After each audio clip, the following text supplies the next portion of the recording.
తిరుపతిలోని SV zoo park లో విషాదం చోటు చేసుకుంది. జూ సందర్శనకెళ్లిన రాజస్థాన్ కు చెందిన ప్రహ్లాద్ గుర్జార్ ను సింహం చంపేసింది. జూలో ఏర్పాటు చేసిన భారీ గోడ కమ్ములను ఎక్కి గుర్జార్ ఎన్క్లోజర్ లోకి దూకాడు. అక్కడే ఉన్న మగసింహం అతనిపై దాడి చేసి చంపింది.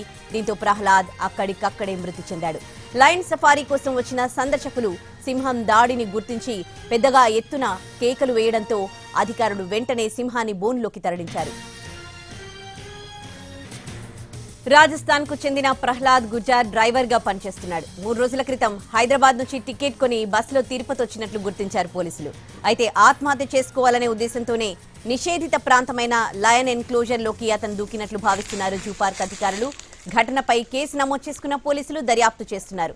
ప్రహ్లాద్ గుర్జార్ మృతదేహాన్ని పోస్టుమార్టం కోసం రుయా హాస్పిటల్ కు తరలించారు.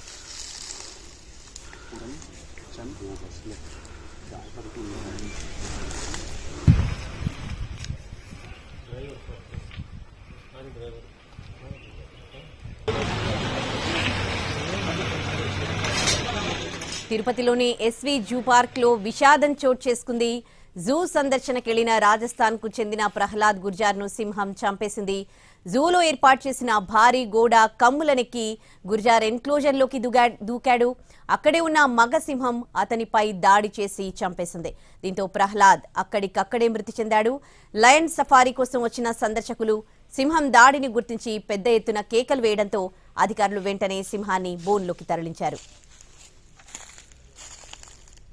తిరుపతి ఎస్వి జూ పార్క్లో విషాదం చోటు చేసుకుంది. ఏకంగా లయన్ ఎన్క్లోజర్లోకి ఒక వ్యక్తి ఎంటర్ అయ్యాడు. ఎంటర్ అయ్యిందే ఏదైతే గోడ భాగంలో ఉన్నటువంటి ఆ భాగాన్ని కమ్మీలు ఎక్కి మరీ లోపలికి దూకడం కారణంగా ఒక్కసారిగా అక్కడే ఉన్నటువంటి లైన్ జోన్లో ఉన్నటువంటి ఒక సింహం ఒక్కసారిగా అతని మీద దాడి చేసింది. ఆ దాడిలో అతను చనిపోవడం కూడా జరిగింది. ప్రస్తుతం మనం ఎస్వి జూ పార్క్లో ఉన్నటువంటి ఈ యొక్క లయన్ ఎన్క్లోజర్లోనే ఉన్నాం. ఇక్కడే ఒక లైన్ అనేది కూడా ఎప్పుడు కూడా ఉంటూ ఉంటుంది. పర్యాటకులకు కూడా అందరినీ కూడా ఆహ్లాదపరుస్తూ కూడా ఇక్కడే ఉంటున్నటువంటి పరిస్థితి. అయితే ఈ నేపథ్యంలోనే రాజస్థాన్కి చెందినటువంటి ఒక యువకుడు నేరుగా ఎన్క్లోజర్లోకి ఎంటర్ అవడం కూడా జరిగింది.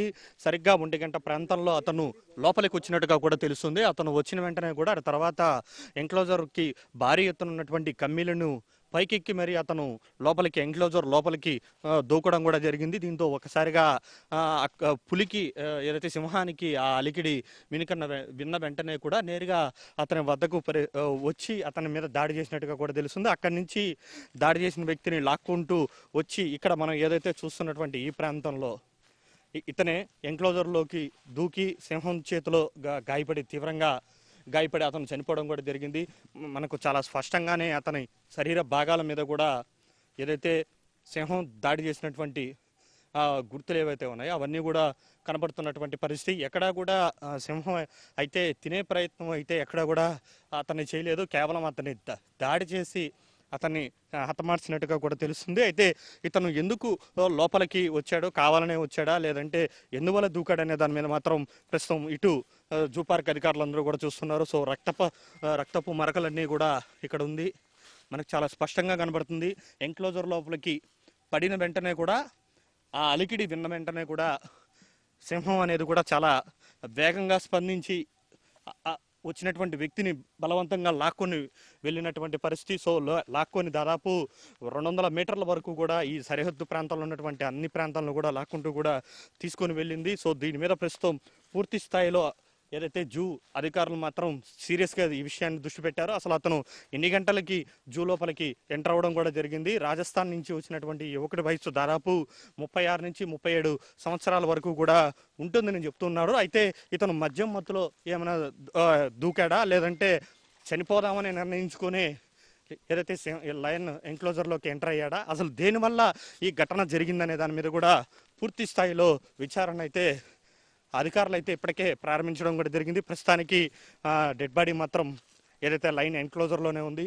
సో మనం చూడొచ్చు అటవీ శాఖ అధికారులతో పాటు జూ పార్క్ అధికారులందరూ కూడా ఇక్కడ రావడం కూడా జరిగింది. జరిగిన ఘటన మీద కూడా పూర్తి స్థాయిలో విచారణ అయితే జరుగుతుందని చెప్పుకోవాలి. అయితే చాలా ఇక్కడ మాత్రం ఈ లైన్ ఎన్క్లోజర్లో ఒకే ఒక లైన్ ఉంటుంది. ఆ లైన్ మాత్రమే ఇక్కడ పెట్టుంటారు. మిగతా లైన్లన్నీ కూడా లైన్ సఫారీ అనేది కూడా బయట ఉంటాయి. సాధారణంగా ఇక్కడ 3 లైన్లు ఉంటాయి, కానీ ఒక లైన్ మాత్రం ఉంది. ఒక లైన్ మాత్రం ఉన్నప్పుడు సమయంలోనే అతను ఏదైతే ఎంక్లోజర్లోకి లైన్ ఎంక్లోజర్లోకి ఆ యొక్క కమ్మీలు అనేది ఎక్కి కూడా దూకడం కూడా జరిగింది. అటు తర్వాత దూకిన వెంటనే అలికిడి విన్న మరుక్షణమే అతని మీద దాడి చేసి అతన్ని విచక్షణారహితంగా లాక్కుంటూ వెళ్ళి దూరంగా వెళ్ళి అక్కడ కూడా దాడి చేసి అతన్ని చంపినట్టుగా కూడా తెలుస్తుంది.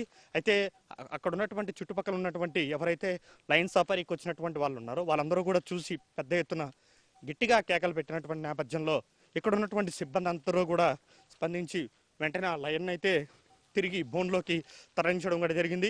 ఆ డెడ్ బాడీని ప్రస్తుతం స్వాధీనం చేసుకుని తిరుపతి రుయ్ ఆసుపత్రికి పోస్ట్ మార్టం నిమిత్తం పంపబోతున్నారు. అయితే ఈ వ్యక్తి ఎందువల్ల ఇక్కడ ఈ లయన్ ఎంక్లోజర్లోకి రావడం కూడా జరిగింది, ఎందుకు గేట్ ఎక్కి మరి ఈ యొక్క ఎంక్లోజర్లోకి దూకాడు, మద్యం తాగి ఇలా చేశాడా, లేదంటే కావాలని ఏదైనా లయన్ దగ్గరికి వెళ్ళి ఏదైనా విన్యాసాలు గతంలో కొద్దిమందిని చూసాం. సో అటువంటి ప్రయోగాలు ఏమైనా చేయడానికి ప్రయత్నించాడా అనే దాని మీద కూడా అధికారులు అయితే పూర్తి స్థాయిలో విచారణ అయితే చేపడుతున్నారు.